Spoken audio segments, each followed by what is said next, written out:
अस्सलामुअलैकुम, आपका दोस्त यासिर खान। मैं उम्मीद करता हूँ कि आप सब खैरियत से होंगे। जैसा कि आप जानते हैं, मैं टोरंटो और सराउंडिंग्स में फुल टाइम रियल एस्टेट में हूँ with many many many years in business. कोई भी आपके जहन में सवाल है, कंसर्न है, you can simply message me और कॉल मी। आज हमारे पास एक और दफ़ा कामरान भाई हैं ह्यूस्टन से, जो कि इमिग्रेशन लॉयर है। कामरान भाई, अस्सलामुअलैकुम। जी, वालेकुम सलाम यासिर, कैसे हैं आप? नया साल अल्ह आपको कैसे ट्रीट कर रहा है? अल्हम्दुलिल्लाह, आपको नया साल बहुत बहुत मुबारक हो। कैसे हैं आप, ठीक हैं?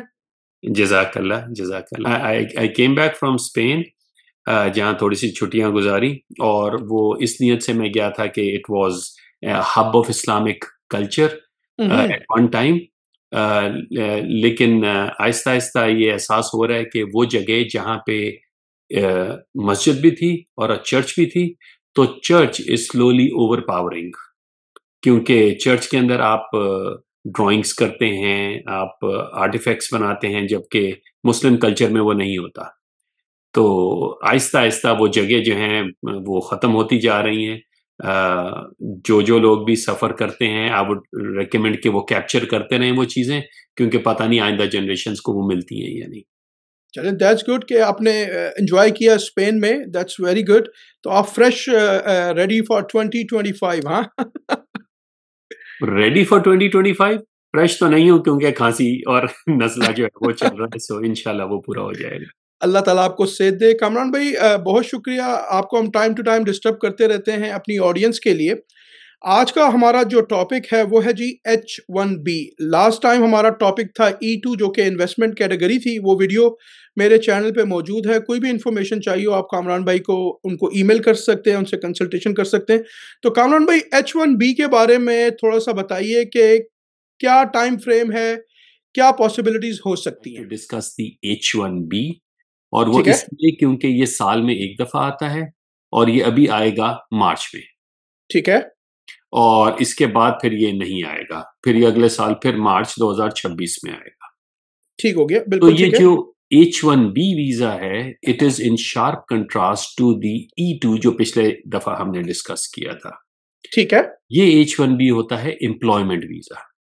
ठीक है, जहाँ पे, और थोड़ा-सा मैं आपस में ताल्लुक बयान करता जाऊँगा कि जहाँ पे E2 में एक शख्स कहता है कि मैं अपना पैसा ला रहा हूँ और मैं यहाँ इन्वेस्ट कर रहा हूँ, H1B में वो कहता है कि जी मैं आ रहा हूँ एज़ एन एम्प्लॉयी, ठीक है, मुझे कोई यूएस का एम्प्लॉयर स्पॉन्सर कर रहा है।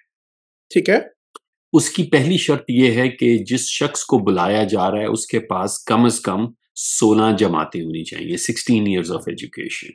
ठीक है, अब एक हल तो आसान है कि आप दिखा दें कि ये देखें मेरे पास एजुकेशन है 16 इयर्स।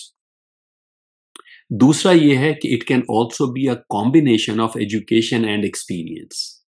ठीक है, so 3 years of work experience can be counted as 1 year of education. Okay, अगर कोई साहब हैं जो कहते हैं कि पढ़ाई तो मैंने एफए की थी, 12 जमातें हैं, लेकिन उसके बाद में मेरे पास 15 या 20 साल का वर्क एक्सपीरियंस है, तो उनके वर्क एक्सपीरियंस को हम काउंट करते हैं towards education, and we get a combination of education and experience. ठीक हो गया। इसकी कमबख्ती ये है कि अभी तक, जब जब नई एडमिनिस्ट्रेशन आती है वो जो भी चेंजेस करेगी, लेकिन अब तक ये 65,000 वीज़ाज़ ही होते हैं पूरे साल के। सो ठीक है, इसका मतलब है यहाँ पे अगर कोई एम्प्लॉयर है जो तैयार है और एम्प्लॉयी भी है जो रेडी है, तो भी वो नाम पहले लॉटरी में जाता है, और वो लॉटरी ही मार्च में खुलती है, जो कि पिछले कई सालों से महज 10 दिन के लिए ये वीज़ा खुलता है। तो ठीक है, नाम लॉटरी में जाता है, अगर लॉटरी में वो नाम पिक हो गया, तो फिर आइंदा ये केस फाइल किया जाता है। ठीक हो गया, लेकिन इसकी खूबसूरती ये है कि एज़ अर्ली एज़ सितंबर वो पूरी फैमिली यूएस में होती है। तो ठीक अगर हो गया, मार्च में शुरू किया इस प्रोसेस को, लॉटरी में नाम आ गया, फिर केस फाइल किया, वो केस भी अप्रूव हो गया यहाँ पहले यूएस में, फिर वो उस मुल्क में जाता है, वो अपना वीज़ा अप्लाई करते हैं जिस मुल्क के भी वो बाशिंदा हैं, और वहाँ पे वो अपना H1B जो प्रिंसिपल एप्लीकेंट है और फैमिली H4 डेरिवेटिव वीज़ास, वो तमाम तर लेकर वो सारे यूएस में आ सकते ठीक हो गया, हैं। ये उन लोगों के लिए बहुत उम्दा रास्ता है जिनके कई पहले वीज़ास डिनाय हुए हैं। क्योंकि विजिटर वीज़ा अगर मेरा डिनाय हुआ है, स्टूडेंट वीज़ा डिनाय हुआ है, तो चांसेस हैं कि मेरा E2 भी डिनाय होगा। क्यों? क्योंकि ये सब एक बड़े जुरिस्डिक्शन में आते हैं कि आपको ये बताना है कि मैं यूएस जाके परमानेंटली नहीं रहूंगा, मेरे टाइज हैं बैक होम। एक कॉमन प्रोविजन ऑफ लॉ होता है 214 बी, इमिग्रेंट इंटेंट, ठीक है। जिसकी बेस पे ज्यादातर लोगों के वीजास डिनाई होते हैं। ठीक है। और वो ये कहता है कि जी आप वापस नहीं आओगे। तो इसीलिए हमारा जो विजिटर वीजा या स्टूडेंट वीजा या इन्वेस्टर वीजा भी कई दफा डिनाई होता है। उसकी वजह ये होती है कि officer is not convinced that the person is going to return. H1B उससे बिल्कुल बरक्स है, उसमें ऑफिसर ये बात कर ही नहीं सकता।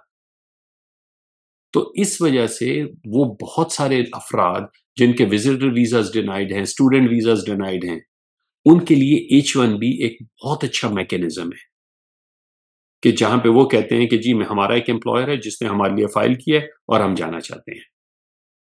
अब ये और इंटरेस्टिंग इसलिए हो जाता है because you can mix and match. तो लेट्स से जो बाहर से शख्स आ रहा है उसकी एजुकेशन थी बिजनेस एडमिनिस्ट्रेशन में, लेकिन उसके बाद में उसने जो काम किया अपनी आगे 10-15 साल का, वो इंफॉर्मेशन टेक्नोलॉजी में किया, कंप्यूटर साइंस में किया। तो अब ये जो नौकरी वो करना है, ये बिजनेस एडमिनिस्ट्रेशन की भी हो सकती है या आईटी की भी हो सकती है, because it can be a mix, it can be a combination. तो जो जॉब ऑफर हो रही है वो लाजमी नहीं है कि उसी शोबे में हो जिसमें उसने तालीम हासिल की थी, बल्कि it can even be in the way that he has gained the experience in his practical arena. So it can be a combination of both. So that's something which can be worked on, and it is all over the globe. तो आप दुनिया के किसी भी मुल्क के बाशिंदे हैं, आपका नाम इसमें आता है। लेकिन बात वही है, अभी इलॉन मस्क इसके पीछे पड़ा हुआ है कि जी ये वीजास को बढ़ा दें हम। किस हद तक ट्रंप उसकी सुनता है और ट्रंप की वजह से फिर आगे वो इम्पोज करता है इन दी USCIS रेगुलेशंस कि भाई इन इससे बढ़ाओ, क्योंकि ये एक अरसे से 65,000 पे टिका हुआ है।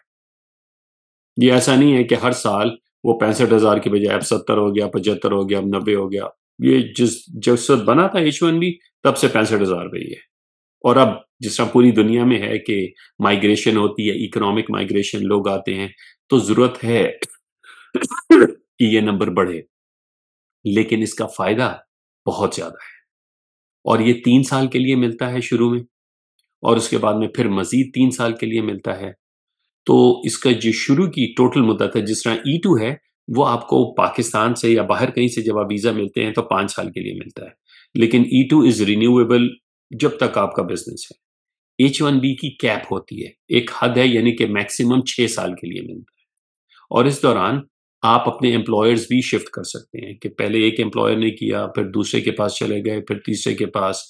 तो ये 6 साल के लिए होता है, लेकिन इसी दौरान अगर आपके एम्प्लॉयर ने आपके लिए, उसी एम्प्लॉयर या किसी और ने आपके लिए ग्रीन कार्ड भी फाइल कर दिया, तो इन 6 सालों के दौरान आप अपने ग्रीन कार्ड पे चले गए, आपको H1B की जरूरत ही नहीं पड़ी। चूंकि साल में एक ही दफा होता है, तो this is the right opportunity. और आपके जरिए मैं जो भी वीडियोस को देख रहे हैं, क्योंकि right now we are in mid January, हमारे पास अभी तकरीबन 2 महीने हैं इस काम के लिए। चूंकि ये वीडियो की जो टाइमिंग है वो बहुत अच्छी है कि this is a good preparation, कि अगर कोई एम्प्लॉयर ढूंढना चाहता है, उससे बात करना चाहता है, उसके जरिए केस फाइल करना चाहता है, तो इन 1.5-2 महीनों को भरपूर तरीके से इस्तेमाल करें। वो साहिबान जो इस वीडियो को देखेंगे एंड ऑफ मार्च या अप्रैल में 2025 में, उनके लिए फिर अगले साल अगर यही H1B का फायदा उठाना है, तो वो फिर मार्च 2026 में कुछ देख सकेंगे। तो इसलिए अहमियत बहुत है अगर हम इसे प्रॉपरली यूटिलाइज कर सकें। E2 on the other hand can be done any time of the year. उसका कोई कोटा नहीं है, उसकी रिक्वायरमेंट्स मुख्तलिफ हैं। So both are apples and oranges, you can not compare them. लेकिन the reason I wanted to discuss this H1B right now is because of the timing, कि वो वक्त इस वक्त अच्छा है जिस वक्त के वो इसका फायदा उठा सकते हैं। They need to get hold of an employer. कुछ लोगों के सवाल ये होते हैं कि एम्प्लॉयर किस किस्म का होना चाहिए। सो पहले तो ये कि एम्प्लॉयर आप ही के शोबे का हो, तो जिसमें आपने तालीम हासिल की, आपने वर्क एक्सपीरियंस हासिल किया, उसी शोबे का एम्प्लॉयर हो, ताकि वो कोरिलेशन बन सके। फिर वो एम्प्लॉयर जो आपको जॉब ऑफर दे रहा है, तो वो जो जॉब डिस्क्रिप्शन है, वो बजाते खुद जॉब इतनी कॉम्प्लेक्स होनी चाहिए कि जिसमें बैचलर्स डिग्री का होना लाजमी है। So let's say for an example, मैं एक एम्प्लॉई बनना चाहता हूं और मेरे पास पीएचडी है एजुकेशन में, और जो मुझे हायर करना चाह रहा है वो स्कूल है या यूनिवर्सिटी है, तो परफेक्ट मैच कि मेरी एजुकेशन भी एजुकेशन में है, मेरी मास्टर्स डिग्री भी नहीं है बल्कि पीएचडी है, जो एम्प्लॉयर है वो भी एक तालीमी इदारा है, लेकिन वो मुझे जो जॉब ऑफर दे रहा है वो बस ड्राइवर की है। अब वो जो जॉब डिस्क्रिप्शन है उसके लिए एक मास्टर्स डिग्री या बैचलर्स डिग्री की जरूरत नहीं है। So even the job that is being offered should be one जिसमें काफी हद तक हमारा रोल होता है, because as attorneys we come in and we draft that. तो जस्ट फॉर प्रॉपर कॉम्प्रिहेंशन, कि एक तो एम्प्लॉयर ऐसा होना चाहिए जो आप ही के शोबे में आपको वो जॉब दे, लेकिन जो जॉब ऑफर भी की जा रही है वो भी ऐसी हो कि जिस जॉब के लिए रिक्वायरमेंट बैचलर्स डिग्री, अब वो डिपार्टमेंट ऑफ लेबर का एक स्पेसिफिक वेबसाइट है जिसे हम रेफर करते हैं, जहां उनकी भी जॉब डिस्क्रिप्शन होती हैं, जहां डिपार्टमेंट ऑफ लेबर कहता है कि जी हमारे मुताबिक जॉब जोन कौन सी है, इसकी एक्सपीरियंस क्या है। So those are some of the details that we as law firms work on, जो गाइडलाइंस मिलती हैं ताकि हम अपनी मनमानी नहीं कर सकते। But that is a proper vehicle, just like any other immigrant case या नॉन इमिग्रेंट केस। हर वो शख्स जो कि इसका एप्लीकेंट है, फैमिली में सॉरी, फैमिली में उनकी स्पाउस या उनका स्पाउस और उनके 21 साल से कम उम्र बच्चे शामिल होते हैं। So that's always considered a family. तो अगर H1B में अगर किसी खातून के लिए किया गया है तो उन्हीं के बच्चे और उनके हस्बैंड भी इसमें शामिल होंगे। Don't be over smart and over clever कि भाई ये तो 65,000 वीजाज हैं तो मैं अपने चांसेस बढ़ा लेता हूं और मैं ऐसे करता हूं, मैं 5 एम्प्लॉयर से कहता हूं कि 5 लोग मेरे लिए कर दें, तो मेरा नाम 5 दफा चला जाएगा। अगर एक से ज्यादा एंट्री होगी आपकी, सारे केसेस कैंसिल। सो गवर्नमेंट ने ये बहुत क्लियरली कहा हुआ है कि अगर हमें पता लगता है और हमने आपका केस अगर अप्रूव कर भी दिया और बाद में भी हमें पता लगा कि आप ही के लिए, यानी कि वही बेनिफिशियरी है और एक से ज्यादा एम्प्लॉयर्स ने किए थे, सारे केसेस को हम कैंसिल कर देंगे। हाँ, ये जरूर है कि एक एम्प्लॉयर 50 एम्प्लॉयज के लिए कर दे, लेकिन हर एम्प्लॉय के लिए एक ही होना चाहिए। प्लस पिछले साल उन्होंने ये रेगुलेशन डाली थी, और जो आज आपकी तवज्जुह से वीडियोस देखेंगे, मैं रेकमेंड करूंगा कि हर कोई अपना पासपोर्ट जरूर बनवाए अगर अभी तक नहीं है। क्यों? क्योंकि इस एप्लीकेशन प्रोसेस के अंदर वो जो आइडेंटिफाई करते हैं बेनिफिशियरी को, उसके नाम से, डेट ऑफ बर्थ से और पासपोर्ट नंबर से। तो ये तो हो सकता है कि किसी भी ऐसे शख्स के लिए केस फाइल कर दिया जाए जो अदरवाइज पूरा उतरता है, लेकिन अगर उनका पासपोर्ट ही नहीं बना हुआ तो वो पासपोर्ट नंबर नहीं होगा, which may lead to some problems. So to some people it's a no brainer, वो कहते हैं पासपोर्ट तो एक कॉमन चीज बनी होती है हमारी। टू सम इट इज के पासपोर्ट तो है लेकिन वो अभी एक्सपायर हो गया है या बना ही नहीं, so at least they should have that, क्योंकि H1B के अंदर वो पासपोर्ट नंबर भी जाता है। एटलीस्ट पिछले साल गया था, हर साल वो कोई ना कोई नई चेंजेस ले आते हैं। तो वी हैव टू सी के रेगुलेशंस जो इस साल आएंगी, जो इंशाल्लाह अभी फरवरी में आ जाएंगी, मार्च में चूंकि वो खुलता है तो उससे कोई फरवरी के एंड में तकरीबन वो हमें रेगुलेशंस बता देते हैं कि वो क्या कुछ होगा। But in nutshell that's an H1B. If anybody is interested, I would strongly recommend they get hold of an employer, and once they get hold of an employer, the employer would have an attorney, or if not, they need to get hold of an attorney, because then the attorney or the law firm is the best person to present this case in a way which will help in obtaining this visa. ठीक हो गया कामरान भाई, thank you very much. आपने बहुत अच्छी बात की।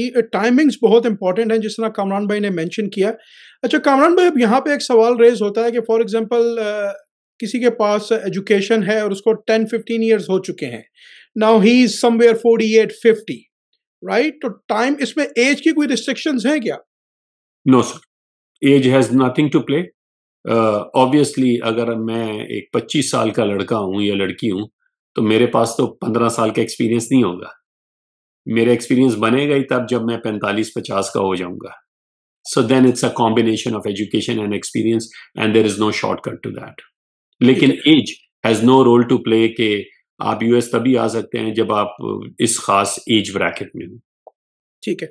अगर फॉर एग्जांपल कोई बंदा अप्लाई करता है, जिस तरह आपने डेडलाइन मेंशन की कि March 2025 and it's happen only once a year, तो अगर कोई बंदा आपकी सर्विसेज को यूटिलाइज करता है, तो उनके पास क्या टाइम फ्रेम है? क्या वो फरवरी 15 से पहले आपको अप्रोच करें, या they have time March till first, March 1, before March 1? Realistically March first, ताकि हमें भी टाइम मिल जाए कि हम वो कर लें।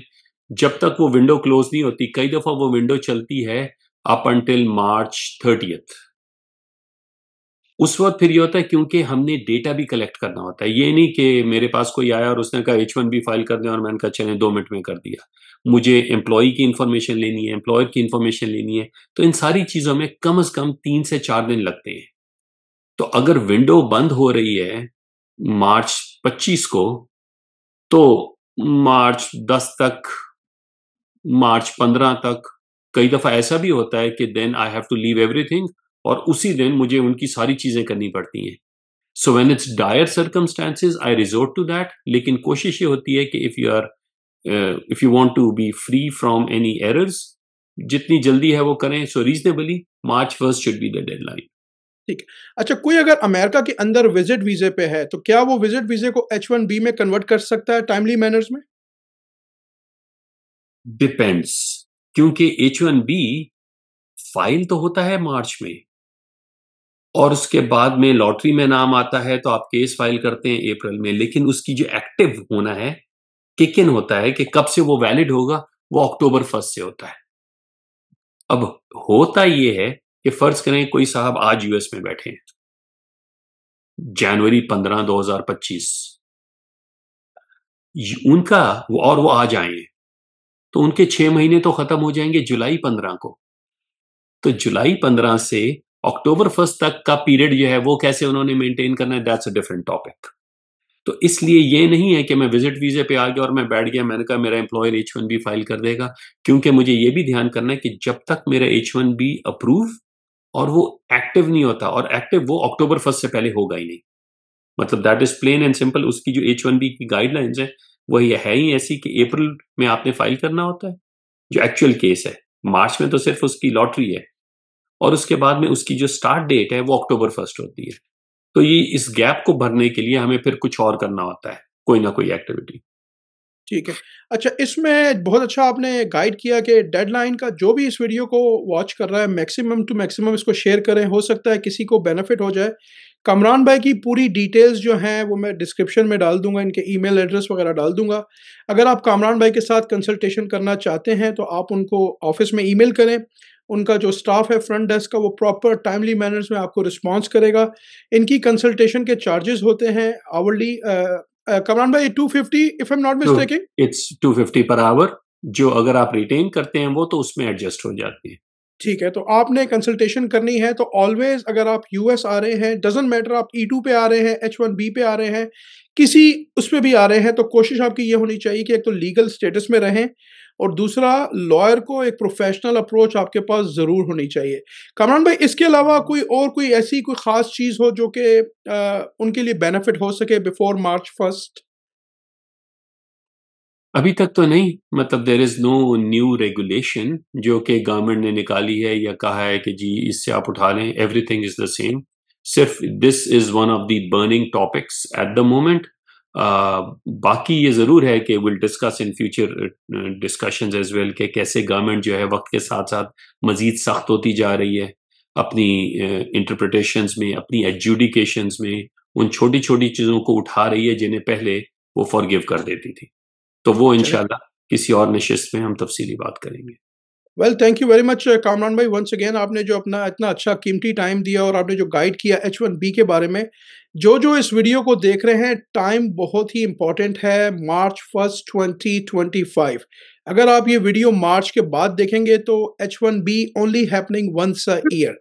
तो प्लीज़ इसको मैक्सिमम टू मैक्सिमम शेयर करें, हो सकता है किसी ना किसी का बेनिफिट हो जाए। कामरान भाई बहुत-बहुत शुक्रिया, अल्लाह आपको बहुत जज़ाए खैर दे। Thank you once again for your time. और इंशाल्लाह टाइम टू टाइम हम आपको डिस्टर्ब करते रहेंगे, बुलाते रहेंगे अपनी ऑडियंस के सवालों के लिए। और अल्लाह आपको बहुत जज़ाए खैर दे। बहुत माय शुक्रिया। प्लेजर यासिर, आपका शुक्रिया for doing this community service. Thank you once again and अस्सलामु अलैकुम। वालेकुम अस्सलाम, अल्लाह हाफ़िज़।